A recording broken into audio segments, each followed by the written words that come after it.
Vous imaginez tous, même ceux qui traînent encore dans les petits déjeuners là-haut, l'importance que revêt pour nous le débat qui va avoir lieu maintenant.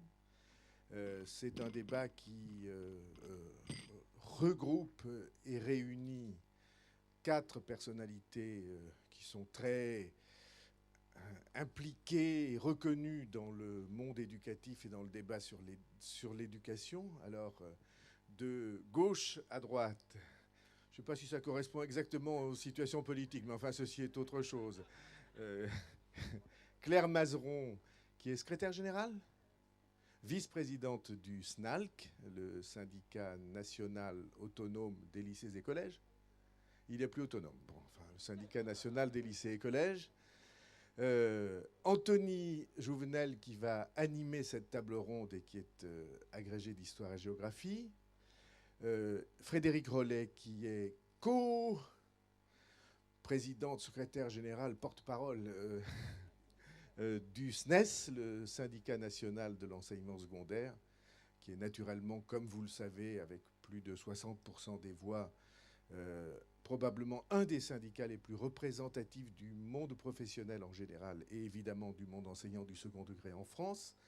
Paul Constant, qui me fait l'amitié d'être là, prix Goncourt, présidente du Femina. Le jury du prix Femina vient sous l'impulsion de Paul de faire sa sélection. Et elle est évidemment passionnée de lettres et d'éducation. Et Jean-Paul Brighelli, ça c'est son ascendance corse qui m'entraînait à prononcer Paul au lieu de prononcer Paul, Jean-Paul Brighelli, qui est professeur de classe préparatoire, qui, comme vous le savez, réunit des talents divers.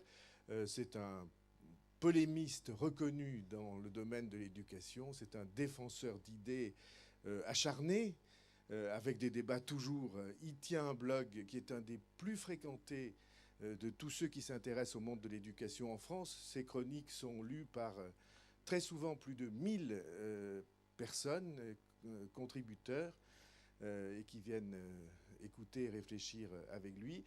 Il réunit d'autres talents, comme peut-être quelques-uns d'entre vous le savent. Il a fait récemment son coming out comme plume un certain nombre d'hommes politiques célèbres. Il sera bientôt plus célèbre que ces hommes politiques-là. Et donc, je suis très... Je m'empresse de dire que je ne fais pas appel à ces talents comme plume, mais je suis très heureux de les écouter maintenant. Anthony, c'est à toi.